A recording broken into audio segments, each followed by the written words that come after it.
真是倒了大霉，穿越就算了，居然嫁进皇家，还是个痴傻太子，只求安稳，当个摆设太子妃就够了。店门被轻轻推开，萧景渊一身大红喜服缓步走入。都走都走，围着做什么？看着烦，全都退出去。是，殿下。奴才们告退，殿下有事随时传唤。下人们不敢违抗，躬身快步退下，顺手合上店门。红烛燃烧的噼啪轻响，气氛安静的诡异。苏清渊垂着眼，尽量压低存在感，一动不动。萧景渊却突然俯身，脸几乎贴近苏清渊的脖颈。苏清渊脸色瞬间煞白，大脑一片空白。美女，一个人啊？殿下，您在说什么？臣妾听不懂。苏清渊心底彻底慌了，这分明是现代才有的搭讪话术。听不懂呀？你这衣服看着挺好看，是限量款吧？殿下说笑了，这是内务府按理制备下的大婚喜服。萧景渊眼底飞快闪过一丝探究，转瞬即逝。没劲，真没意思，不玩了。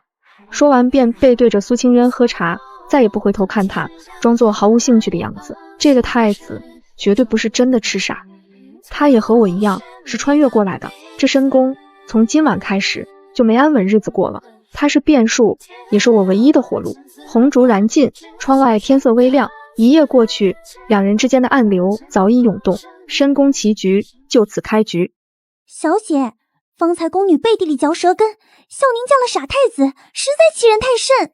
锦溪眉心紧蹙，眼神中带着焦急和不甘。深宫本就捧高踩低，口舌之争无用，不必理会，守好本分便好。苏清渊和锦溪抵达坤宁宫，看到萧景渊有2名小太监搀扶着，站在坤宁宫大门外左侧台阶下。媳妇，我怕要跟着你。殿下别怕，随臣妾给母后请安。萧景渊抓着苏清渊的衣袖走进殿内，林贵妃与三皇子萧景瑜满眼鄙夷轻蔑，死死盯着两人。清渊，景渊性子单纯，往后劳你多费心照料。母后放心，照料殿下是臣妾本分。皇后娘娘仁慈，只是太子这般心智，太子妃怕是要独守空闺，何时能为皇家延续子嗣？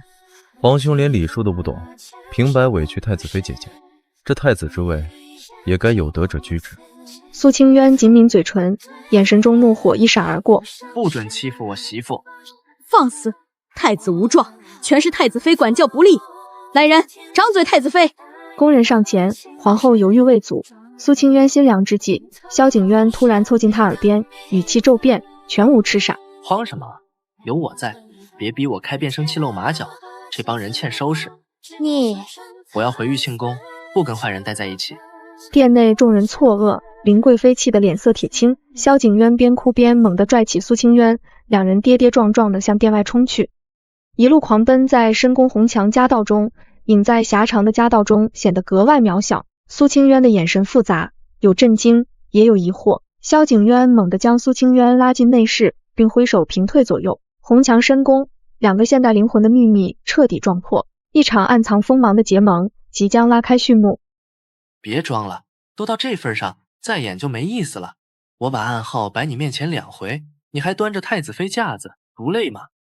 殿下说笑了，臣妾不懂何为暗号，昨日今日的话不过是殿下随性胡言罢了。不是吧？我昨晚说美女一个人限量款，今儿提开变声器，这还不明显？网感也太差了，我真的会谢。你也是穿来的？正宗老乡，我是现代历史系研究生，赶论文猝死穿成这太子。原主坠马是林贵妃母子暗算，我只能装傻保命。这几年装得快憋疯了，天天想火锅奶茶，快 emo 了。我是现代996社畜，猝死穿成太傅府嫡女，还被赐婚给你，整日怕暴露身份，没想到能遇见你。缘分啊，我还以为就我一个异类，快憋坏了。两人放下戒备，互诉穿越遭遇，气氛渐缓，两颗孤独灵魂终于找到依靠。我装傻是暗中蓄力查真相，深宫弱肉强食，林贵妃母子一心废我立萧景瑜，我们是一根绳上的蚂蚱，我倒了你也活不成。我要夺权坐稳储位，清算林贵妃一党，你愿意和我结盟吗？我愿意，但有3个条件。第一，你我仅为盟友，恪守礼数。第二，所有计划共同商议。第三，日后你得势，放我离宫。全都答应你，我只要靠谱盟友。日后我登基，必放你自由，赠你金银，让你自在度日，绝不食言。一言为定。一言为定，合作愉快，老乡。双手相握，两个现代灵魂正式结成深宫同盟。老乡，咱们这东宫也太穷了，月例银子少得可怜，连打点下人都紧巴巴。人家母家财大气粗，咱们没法比。别急，深宫缺的是银子，咱们开家新奇茶楼，绝对能快速赚得第一桶金。这主意绝了，咱们搞点独一的花样，名字就叫聚贤阁，保准火遍京城。苏清渊与萧景渊在桌前击掌，两人脸上都带着坚定的笑容。苏清渊连夜拟好方案，敲定选址、装修。萧景渊动用隐秘势力，找张掌柜做明面掌柜，锦溪暗中挑选人手，打理琐事，半月便筹备妥当。小姐，铺面都布置好了，雅致又新奇，新式果茶和点心味道绝佳，就等迎客啦。切记，万万不可透露东宫关联，务必低调，不可张扬。开业头2日，聚贤阁门庭冷落，萧景渊扮成普通世家公子，看着空荡大堂，急得来回踱步。老乡，再没客人，本钱就亏光了，要不咱们赶紧想办法引流。稍安勿躁，今日我亲自出手，定让他一炮而红，你等着看便是。苏清渊讲起改编后的趣味段子，语言风趣接地气，引得路人纷纷驻足。冷清大堂很快坐满客人，笑声不断。这位姑娘说的太妙了，从未听过。茶点清甜，话语有趣，日后我定常来。当日闭店，账目一算，盈利远超预期。你也太厉害了，简直是商业奇才，咱们终于有钱布局了。聚贤阁一夜爆火，为两人攒下夺权第一桶金。可这份突如其来的名气，也悄然落入有心人眼中，潜藏的危机正慢慢逼近。穆妃，那聚贤阁日进斗金，背后绝是太子夫妇。一个痴傻太子，一个新入宫的太子妃，凭什么有这手笔？定是暗中搞鬼。我去会会他们，直接拆了场子，查他们底细，若有违规，立刻禀明父皇治罪。去吧，好好敲打，让他们知道京城里不是谁都能碰银子的，查不到错处便罢，若有半点破绽，即刻拿办，绝不给他们翻身机会。聚贤阁大堂内，几桌客人正在品茶聊天，一派雅致祥和。萧景瑜带一众家丁幕僚浩浩荡荡闯入，进门便肆意喧哗，打翻茶点，掀翻桌椅。张掌柜吓得脸色惨白，忙上前陪笑，却被家丁粗暴推开。本王在此，谁敢动？苏清渊闻声从后堂赶来，锦溪紧随，萧景渊则装着痴傻模样，死死拽着苏清渊衣袖跟在身后。哟，这不是太子妃姐姐吗？原来聚贤阁竟是你开的？太子殿下倒是清闲，让你一个妇人抛头露面做生意，真是丢尽皇家脸面。不准欺负我媳妇，坏人，赶走他们。轻抚萧景渊后被安抚，随即抬眼看向萧景瑜。三皇子说笑了，聚贤阁乃民女托合法商户打理，仅赚碎银补贴东宫，何来抛头露面之说？倒是三皇子带家丁大闹茶楼，惊扰宾客，这才失了皇子体面。规矩，本王就是规矩。你身为太子妃私自经商，触犯宫规，今日本王就封了这茶楼，带你回宫，治你不守妇道之罪。家丁应声上前，客人纷纷欲走，苏清渊却神色笃定，早有准备。三皇子请留步，聚贤阁手续完备，官府印信齐全，合规合法。三皇子若强封，便是无视律法，欺压商户，传出去损皇家颜面，更会惹皇上震怒。张掌柜立刻呈上官府文书，印章清晰，毫无破绽。萧景瑜看着文书，脸色青一阵白一阵，竟抓不到任何把柄。就算手续齐全，你们菜品怪异，蛊惑人心，也是违规。三皇子此言差矣，本店茶点乃新式口味，顾客选择自由，何来蛊惑之说？京城富商权贵趋之若鹜，皆是自愿消费，反倒是三皇子无端找茬，才是真的扰乱秩序。在场客人纷纷附和，议论声四起。三皇子太过分了，人家生意好就来闹事，纯属找茬。太子妃说的有理，聚贤阁合规合法，分明是三皇子仗势欺人。三皇子欺负人。聚贤阁大门外，街上百姓闻声围拢过来，将茶楼门口围得水泄不通。萧景瑜见众怒难犯，又无把柄可抓，再闹只会自讨没趣，只能恨恨瞪了苏清渊一眼。萧景瑜猛地一甩衣袖，带着家丁们灰溜溜地走出聚贤阁大门。危机化解，聚贤阁名气更盛。出事了，捅破天的大事。刘御史突然上奏折弹劾咱们，说我痴傻怠政，纵容太子妃私自经商，还污蔑聚贤阁藏污纳垢，扰乱京城市面。刘御史，那人向来是林贵妃跟前的红人，这分明是他们母子设局，想一举扳倒我们。皇上本就看我这个痴傻太子不顺眼，看完奏折当场勃然大怒，把我叫去御书房狠狠训斥了一顿。现在满朝文武都在看我们笑话，等着看我被废。东宫倒台，林贵妃母子在后宫坐山观虎斗，这次是真麻烦，应对不好，太子之位铁定不保。苏清渊放下账本，起身踱步，神色冷静，无半分慌乱，指尖轻轻敲击桌面，片刻后抬眼，眼底满是笃定。他们能借御史弹劾，用舆论压我们，我们就能用同样的法子反击，以其人之道还治其人之身。刘御史依附林贵妃这么多年，不可能一身清白，肯定藏着不少贪腐把柄。只要我们钻实他的罪证，再把他恶行传遍京城，搅动民间舆论，让他自顾不暇，危机自然能解。妙啊！我怎么没想到这招？他想搞我们，我们先断他的根。我立刻调动暗中培养的暗卫，连夜去查。他这些年收受贿赂，侵占民田，证据绝对跑不了。光有证据不够，得先搅乱舆论。你去查罪证，我来布局京城口碑，收买说书先生，街头闲汉，把他的恶行编成段子，不用3天，保证传遍京城大街小巷，让百姓先恨上这个贪官。分工明确，就这么办。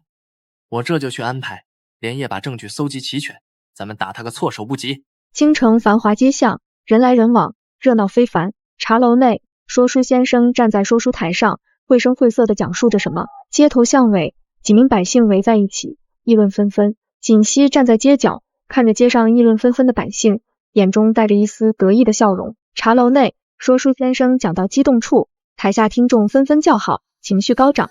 小姐，成了，全成了。按您的吩咐，全城都传遍了刘御史的恶行。茶楼里说书先生天天讲他贪赃枉法、欺压百姓的事，街头巷尾人人都在骂他是林贵妃的走狗，压根没人再提太子殿下被弹劾的事啦。意料之中，接下来才是关键。锦溪，你让人把实证匿名送给那些被刘御史欺压过的官员百姓，不用透露我们身份，让他们主动上书揭发。是，奴婢这就去办。清渊，你这一手玩得太绝了！短短3天，满朝文武和京城百姓联名上奏，全是揭发刘御史罪行的奏折。皇上派人一查，件件属实，龙颜大怒，直接下旨把刘御史革职查办，抄没家产，发配边疆充军了。林贵妃母子这次是偷鸡不成蚀把米，没扳倒我们，反倒折了自己最得力的一枚棋子。何止如此，朝堂上那些原本观望的老臣，现在都对我们刮目相看，不少人隐隐有靠拢的意思。咱们这一步走得太稳了，清渊，有你在，我何愁大事不成？我们是盟友，互帮互助是应该的。这次只是小胜，林贵妃吃了亏，绝不会善罢甘休。往后我们更要步步谨慎，不能掉以轻心。萧景渊点头，与苏清渊对视一眼，两人眼中皆是坚定。北狄蛮夷突袭边境，连破2城关，朝堂诸公有何退敌之策？尽管直言。陛下，北狄狼子野心，绝不可纵容。臣恳请陛下速派大军出征，扬我大晋国威。陛下万万不可！如今国库空虚，胜算渺茫。臣以为当派使臣议和，再图后继才是稳妥之策。金銮大殿内，文武大臣分成2派，主战主和的官员们吵作一团。父皇，国难当头，岂能畏缩退让？儿臣愿为父皇分忧，为社稷舍身，恳请父皇恩准，封儿臣伪将。你有把握领兵出征？儿臣愿立军令状，不破北狄，誓不还朝。三皇子英勇果敢，心系家国，实乃储君典范。好，朕封你为镇北大将军，率领20万大军，3日后即日出征。儿臣谢父皇隆恩，定不辱使命。坏了，我们的死期要来了。萧景瑜主动请缨出征，是想借军功夺权。我刚听说了，他此番出征胜算极大吧？何止胜算大，几乎是稳赢。北狄此次只是小股兵力骚扰，就是送功劳的局。他若是大胜归来，我这个痴傻太子彻底成摆设，绝不能让他如愿。可你一直扮傻，父皇不会让你碰兵权。事到如今，不能再藏了，只能赌一把大的。我要卸下部分伪装，主动去请求随军出征。你疯了？暴露伪装太危险了，一旦露出破绽，咱们所有布局全会付诸东流。若是坐以待毙，我们只有死路一条。赌一把，至少还有生机。我是历史系研究生，熟读古今战例，再加上你帮忙，咱们赢面比萧景瑜大得多。你要我做什么？你凭借现代的知识，帮我画新式武器图纸，改良弓箭、投石机，甚至研制简易火药。好，我即刻就去绘制图纸，尽全力研制新式兵器，助你一臂之力。这一局赌上我们所有的努力，只能赢，不能输。两人对视一眼，眼底皆是决绝。这场关乎生死的豪赌正式拉开序幕。景渊，你今日这般精神，倒是与往日不同，有何事要奏？萧景渊上前一步，褪去所有痴傻神态，拱手行礼。父皇，儿臣听闻边关北敌犯境，心急如焚，儿臣愿随军出征，辅佐三皇子，一同击退北敌，保卫大境疆土。儿臣虽不才，却确有退敌之策，恳请父皇恩准。太子这是怎么了？莫不是痴傻之症又中了？战场岂是儿戏？痴傻太子要退敌，这简直是天方夜谭。皇兄，你莫要在此胡闹。边关乃是刀光剑影的生死之地，岂是你这心智不全的人能涉足的？你还是乖乖留在东宫，安心养病吧，别去前线添乱，耽误了边关大事。陛下，太子殿下多年痴傻，言行举止皆与常人不同，若随军出征，恐会扰乱军心，得不偿失啊！父皇，儿臣没有胡闹，儿臣手中有退敌神兵，定能轻松击溃北敌铁骑，保边关无恙。恳请父皇准许儿臣随军，儿臣愿立下军令状。若不能退敌，甘受任何处罚。工部诸卿，你们看看，这是何器物？陛下，这图样古怪，结构奇特，臣等从未见过，不知其功用，只觉颇为精妙，或许真有奇效。陛下，太子殿下此番请缨，实属一片赤诚。观此图纸，工艺奇特，脑洞大开，或许真能破敌。恳请陛下给太子殿下一个机会，准他随军研制武器。若成功，乃是大敬之幸；若失败，臣愿担责，再治罪不迟。也罢，边关战事紧急，病急乱投医，朕准你随军，拨你5000亲卫，随大军前往边关，负责研制新式武器，辅佐景瑜退敌。儿臣谢父皇隆恩，定不辱命。萧景瑜脸色瞬间变得铁青，气得浑身发抖，却只能咬牙接受。皇兄既然如此有诚意，那便一同前往吧。只是到了战场，还需皇兄多多帮忙才是。成了，终于说动父皇了。太好了，我这边也准备好了，工匠都已挑唆妥当，随时能跟你走。清渊，此番出征凶险万分，我走后宫中局势复杂，林贵妃肯定会找你麻烦，你一定要照顾好自己，万事小心，别逞强。我知道，你在战场也要保重，刀剑无眼，切莫冲动行事。新式武器你按图纸来，一定能派上大用场。我在京城等你，凯旋归来。放心，我一定大胜归来，不让你失望。小姐，咱们回去吧，风大了。再等等，我要看着他平安离开。京城郊外大道上，大军缓缓启程，尘土飞扬，一场现代智慧与古代铁血的碰撞正式拉开序幕。小姐，您快去看看库房吧，林贵妃实在欺人太甚。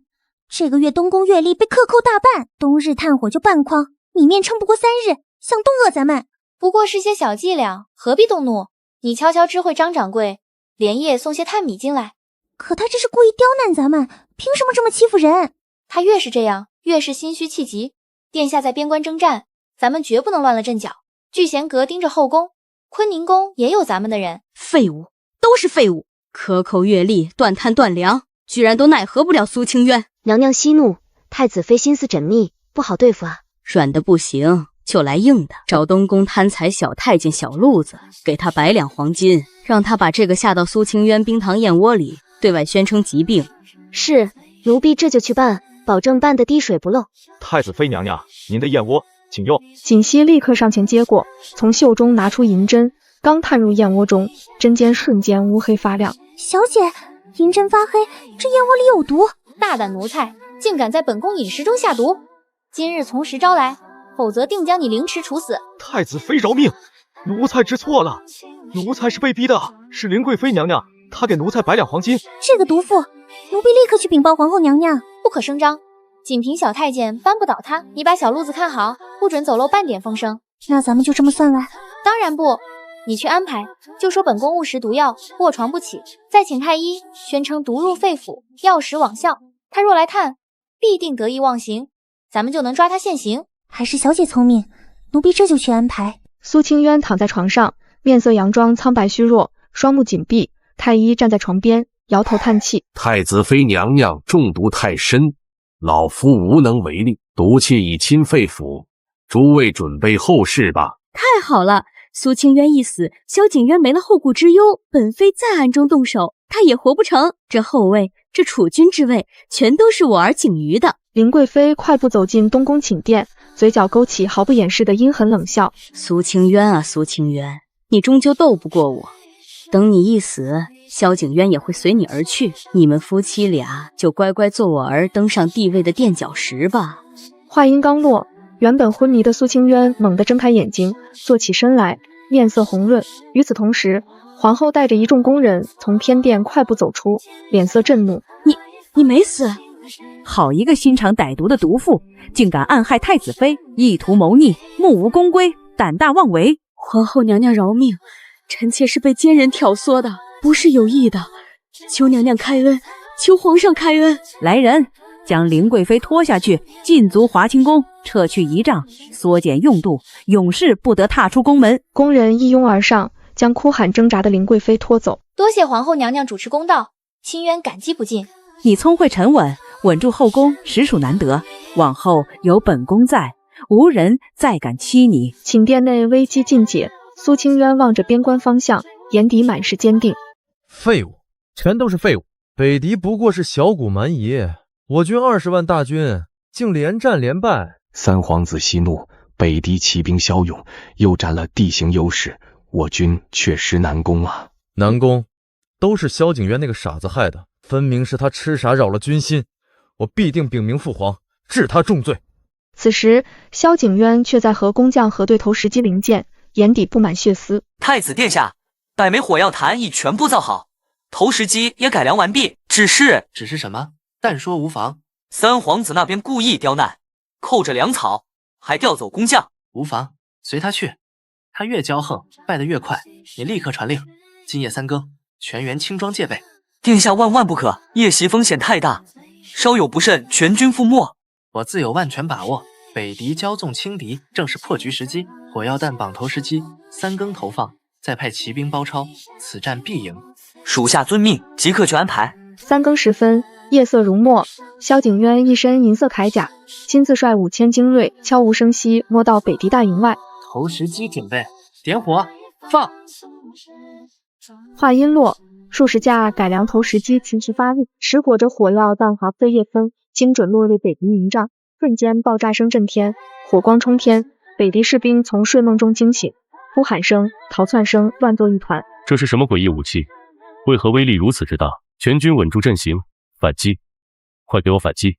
太可怕了，根本打不住，快跑啊！降者不杀，追击砍敌，拿下首领。太子殿下神武，属下等有眼无珠，此前错怪殿下痴傻无能，殿下谋略过人，指挥有方，实乃我大敬之福。诸位言重了，此战大胜是全军奋勇杀敌之功。传令下去，收拾战场，安抚伤员，厚葬牺牲将士，休整3日，乘胜追击，荡平北狄，永绝边关后患。谨遵太子殿下令，殿下神武。好，我儿景渊竟有如此谋略，大败北狄，扬我大晋国威，实在是朕之幸。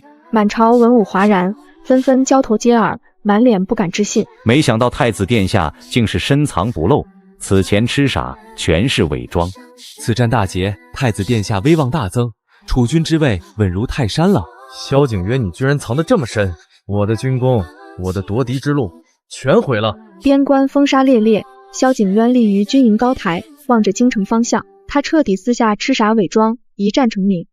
诸位看官，话说咱们太子殿下身披银甲，手持长枪，亲临战场，犹如天神下凡。那太子妃娘娘研制的新式神兵一出，火光冲天，震耳欲聋啊！北狄蛮夷吓得魂飞魄散，抱头鼠窜。我大靖将士一举破敌，守住边关万里疆土啊！真没想到啊，以前都传太子痴傻，原来是深藏不露。可不是嘛，有这样的太子，咱们百姓日子才能安稳。还有太子妃娘娘也聪慧，新式武器全是娘娘主意。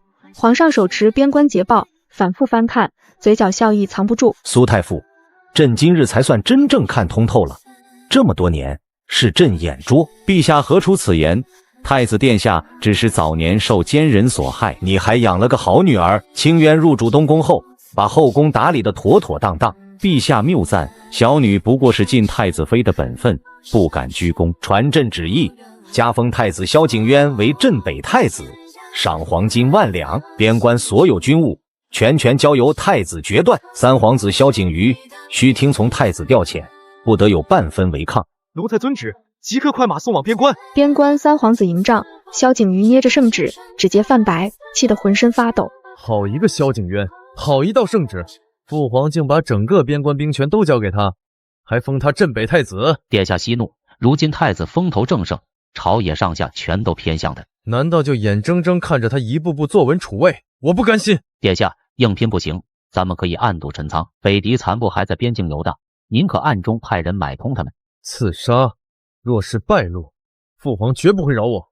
殿下放心，此事做得隐秘，只说是北狄残部报复。太子一死，边关军功全是殿下的，储君之位自然还是殿下的。好计，就按你说的办，此事务必隐秘。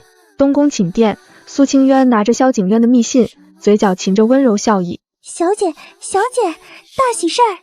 现在全京城都在夸赞太子殿下英勇。我就知道他从来都不是痴傻，只是忍了这么多年。小姐啊，咱们是不是该好好收拾宫殿，准备迎接太子殿下凯旋呀？不可掉以轻心。萧景瑜心胸狭隘，嫉妒心极强，如今兵权被夺，风头被盖，必定不会善罢甘休。他在边关根基不浅，一定会暗中使绊子，甚至痛下杀手。那可怎么办？太子殿下在前线，还要提防自己人，太凶险了。我即刻写一封密信，把京城局势和萧景瑜的阴谋揣测全部写明，让心腹快马加鞭送往边关，提醒他千万提防小人暗算。奴婢这就去准备快马和心腹，务必让密信早日送到太子殿下手中。萧景渊，你在边关守好家国，我在京城守好你。京城势力重新洗牌，萧景瑜的暗杀阴谋悄然酝酿，千里之外的边关暗藏杀机，一场凶险博弈已拉开序幕。清渊心思缜密，料事如神，他说的没错，萧景瑜如今狗急跳墙，必定会勾结北狄残部对我下死手。方才帐外来报，一批北狄残部派人前来请降，这事绝无可能，摆明了是诈降埋伏。殿下，属下这就带人去把这批匠人拿下，彻底严查。不必，咱们将计就计，你对外放出消息，就说我念及边关百姓疾苦，有意接受投降，3日后亲自前往北狄残部营地受降，暗地里调3000精锐骑兵埋伏在营地四周，听我号令行事。殿下高明，属下这就去布置，定把天罗地网布好。切记隐秘行事，不可打草惊蛇。我要的是当场坐实萧景瑜勾结外敌，暗害储君的谋逆大罪。萧景渊终究还是太自负，打了一场胜仗就以为天下无敌，当真敢孤身来受降，真是自寻死路。三皇子放心，营地四周弓箭手早已埋伏妥当，只要萧景渊一进营地，立刻万箭齐发，他绝对有来无回。好，等他一死，边关所有军功全是我的。回京之后，父皇定会立我为储，到时候少不了你们的好处。营地中央，风沙漫天，天色阴沉。本太子前来受降，尔等既愿归降，为何暗藏兵器，布下弓箭手？莫非是想诈降害我？萧景渊，你死到临头还敢嘴硬，弟兄们，放箭，取他狗命！话音刚落，四周箭雨骤然而至，动手！号角声骤然响起，四周埋伏的精锐骑兵冲杀而出，喊杀声震天，瞬间将北狄残部团团包围。北狄士兵见状大乱，瞬间退不成军。怎么会有埋伏？我们中计了！萧景渊长枪一挑，挣脱亲卫护卫。不可能，你怎么会识破我的计划？萧景渊伸手一把攥住他的手腕，用力一拧，将他狠狠按在地上。萧景瑜，你勾结外敌，暗害楚军，意图谋逆，罪证确凿。你真以为自己的阴谋能瞒天过海？我是皇子，你不能动我，父皇不会饶了你的。拿下，铁链锁身，派人快马将他的谋逆罪证一同送回京城，请父皇圣裁。是。半个时辰后，北狄残部被全数歼灭，边关战乱彻底平定。殿下，北狄残部已清剿完毕，萧景瑜已被押入囚车，罪证战报即刻送往京城。京城东宫城头，锦溪快步跑到苏清渊身边，手里拿着加急密信。小姐，大喜讯！太子殿下大获全胜，彻底平定边关，还当场拿下了谋逆的萧景瑜，罪证已经送回京城了。太好了，他做到了，终究是平安无事。皇上已经下旨革去萧景瑜皇子身份，押回京候审。华清宫的林贵妃得知消息，彻底崩溃了，整日哭哭啼啼，再也没有往日的威风了。萧景渊，边关已平，奸佞伏法，我在东宫等你平安归来。边关狼烟散尽，京城风波平定，朝堂后宫敌对势力尽数清除。萧景渊手握重兵，深得民心。归京之日在即，这对历经磨难的夫妻终于即将迎来团圆。储君之位已然稳固。京城城门大道上，百姓们人头攒动，锣鼓喧天。来了，太子殿下的仪仗队伍来了，真威风啊！咱们大晋能有这样智勇双全的太子，是百姓的福气。以后边关再也不用打仗，能安稳过日子了。你们看太子殿下哪里有半分痴傻模样，身披银甲骑白马，简直是天神下凡。多亏了太子妃娘娘，夫妻二人都是咱们的恩人。大道尽头，萧景渊一身银色铠甲，骑着高头白马缓缓而来。囚车中关押着面色灰败的萧景瑜，苏清渊一身素雅宫装，立于东宫仪仗最前方。萧景渊当即勒住马缰，翻身下马。清渊，我回来了，让你在京城独守多时，受委屈了。不委屈，欢迎平安归来。你在边关才是真的辛苦。小姐和殿下总算团聚了，真好。皇宫城楼之上，皇上立于正中，看着意气风发的萧景渊，满脸欣慰。诸位爱卿，京城百姓，朕之子萧景渊早年藏拙隐忍，如今一战平定边关，清除谋逆奸佞，功绩卓著，智勇双全，实至名归，不愧为我大晋储君。朕今日下令，即日起，太子萧景渊监理朝政，辅佐朕处理国事，众臣务必全力辅佐，不得有误。臣等遵旨。太子殿下千岁千岁千千岁。萧景瑜被禁军压制城楼下方，跪在地上，浑身发抖。萧景瑜，你身为皇子，野心勃勃，勾结外敌，暗害储君，罔顾亲情，罔顾社稷，罪无可赦。来人，将萧景瑜打入天牢，严加看管，听候最终发落。林贵妃教子无方，心肠歹毒，屡次谋害太子妃与太子，废去贵妃位分，打入冷宫，永世不得复出。父皇，儿臣知错了，求父皇开恩。禁军二话不说，将萧景瑜拖走。玉庆宫暖阁内，灯火温暖柔和，红烛摇曳。锦溪带着下人识趣的退下，关上殿门。清渊，我离京这段日子，你在后宫独自面对林贵妃的刁难，数次身陷险境，是我无能，没能护在你身边，让你受怕了。我们是夫妻，更是一路并肩的盟友。你在前线守护家国百姓，我在后方守好东宫，等你归来，本就是分内之事，我从未觉得委屈。当初大婚，我们只约定做彼此盟友，共度难关。可从大婚之夜初见你，到后来一起搞钱立业，应对危机，我的心里早就不只有盟友之情。清渊，等我日后登基为帝，我要你做我的皇后，此生唯一的皇后，六宫无妃，再也不分离。你可愿意？我愿意。前路漫漫，夫妻同心，再无畏惧。金銮大殿，萧景渊端坐监国之位。太子殿下英明，自殿下监理朝政以来，推行轻徭薄赋之策，减免百姓赋税，大大减轻了民间负担。如今百姓安居乐业，无不感恩戴德，纷纷称颂太子殿下仁德。为官者当以百姓为先，以社稷为重。朕推行新政，本就是分内之事，只要众卿家恪尽职守，一心为民，我大晋必定蒸蒸日上。日后若有谁敢贪赃枉法，欺压百姓，不管背后是谁，定斩不饶。臣等遵旨，定当一心为国，不负陛下与太子殿下重托。苏清渊走在长廊上，巡视个宫，锦溪拿着账本，小跑着从苏清渊身后追上。小姐，大喜讯！聚贤阁这个月的盈利又创新高。按照您的吩咐，咱们又开设了3处粥棚，接济了上千名贫苦百姓，还救助了数十名孤儿。百姓们都在街头巷尾夸赞太子妃娘娘心善仁德呢。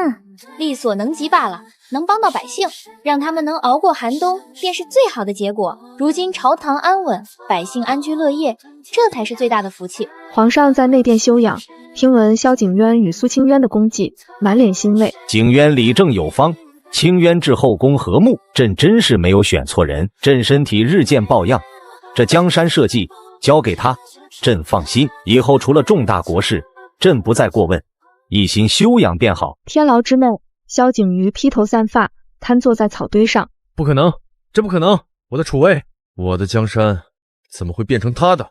我不甘心，我要出去，我要杀了他！冷宫之中，林贵妃对着冰冷的墙壁，泪流满面，满脸悔恨。是我糊涂，是我野心太大。若不是我咄咄逼人，景瑜也不会落得这般下场。如今大势已去，我还有什么脸面活在世上？皇后在东宫偏殿拉着苏清渊的手，满眼赞许与和善。清渊，你真是个好孩子，有你相伴在景渊身边，是他的福气，也是我大靖的福气。如今后宫安宁，朝政清明，皆是你们夫妻2人同心协力的结果。日后景渊登基，你必定是一代贤后，流芳百世。皇后娘娘谬赞了，臣妾只是尽了本分，不敢居宫。傍晚，玉庆宫花园，秋色满园，萧景渊搂着苏清渊，两人漫步在鹅卵石小径上。清渊，幸好有你在这深宫之中，若不是遇见你，我或许还得独自隐忍，孤独度日。是你让我在这陌生的时代有了牵挂，有了依靠，有了想要守护的人。我也是，幸好有你，让我不再是孤身一人漂泊在这异世。往后余生，我们一起看遍这江山万里，共度岁岁年年，再也不分离。3月15黄道吉日，大晋国迎来新纪元，终于等到这一日了。往后再无人能欺我们。吉时已到，新帝登基，百官朝拜，跪。吾皇万岁万岁万万岁！皇后娘娘千岁千岁千千岁！内侍奉上传国玉玺，萧景渊接喜就位。朕今日登基，改元永安，大赦天下，册立苏清渊为中宫皇后，此生6宫虚设，独宠皇后一人。朕登基后，定勤政爱民，轻徭赋税，稳固边关，与众卿共筑盛世。吾皇英明，臣等遵命。登基大典礼成，帝后情深，前朝后宫再无纷争。数日后，御花园暖阳正好。陛下、娘娘，宫外百姓皆称颂帝后情深，后宫秩序井然，全是娘娘的功劳。往后你若闷了，朕便陪你微服出宫，逛吃散心。一切听陛下安排。傍晚，皇宫观景台，晚风轻拂。老婆，这江山都是我们的，再也不用装傻避险，朕一辈子陪着你。说话算话，此生不许有别人，绝不反悔，此生独宠，生生世世不离。永不分离。2个现代灵魂跨越时空，历经艰险终得圆满。